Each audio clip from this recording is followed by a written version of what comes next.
చూసుకున్నట్లయితే మరొక breaking news రావడం జరిగింది. మరో ఇద్దరు హైకోర్టు జడ్జీలపై నిఘా. వారి కుటుంబ సభ్యుల వివరాలతో ప్రొఫైల్ రూపకల్పన. తవ్విన కొద్దీ వెలుగులోకి ఫోన్ అక్రమ ట్యాపింగ్ ముఠా వ్యవహారాలు. నిందితుడి సెల్ ఫోన్ విశ్లేషించి నివేదిక ఇచ్చిన ఎఫ్ఎస్ఎల్. సో తెలంగాణలో చూసుకున్నట్లయితే సంచలనం. ఫోన్ అక్రమ ట్యాపింగ్ ముఠా వ్యవహారాలు తవ్విన కొద్దీ బయటకు వస్తున్నాయి. త్రిపుర గవర్నర్ నల్లు ఇంద్రసేనారెడ్డి వినియోగించిన ఫోన్ను రహస్యంగా విన్నట్లు వెల్లడైన ఉదంతం మరొక ఉంది. తాజాగా మరొకటి వెలుగులోకి వచ్చింది. ఇద్దరు హైకోర్టు జడ్జీల పైన కూడా నిఘా ఉంచినట్లు వెల్లడైంది.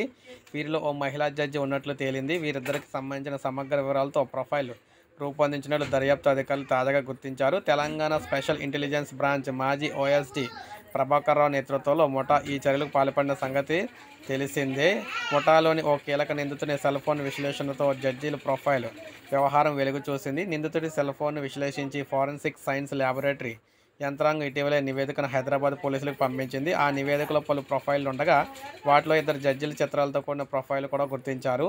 ఆయా జడ్జీల పుట్టు పూర్వోత్తరాలు నమోదు, అదేవిధంగా విద్యాభ్యాసం, ఉద్యోగ ప్రస్థానం, కుటుంబ సభ్యులు లాంటి అన్ని వివరాలు పొందుపరిచి ఉన్నాయి. అలా రూపొందించిన ప్రొఫైల్కు సంబంధించిన ఫోన్ నెంబర్లపై నిఘా ఉంచినట్లు తెలుస్తుంది. ఆయా నెంబర్లు కాల్ డీటెయిల్ రికార్డ్స్తో పాటు ఇంటర్నెట్ ప్రోటోకాల్ డీటెయిల్ రికార్డ్స్లను కూడా ఐపీడీఆర్లను కూడా సేకరిస్తున్నట్లు అనుమానిస్తున్నారు.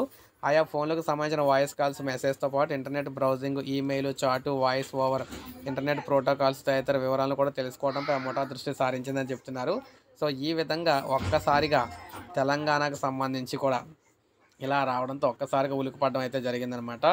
సో ఇలాగ సంచలనం అయితే రేపుంది తెలంగాణలోని ఫోన్ ట్యాపింగ్ కేసు అనేది.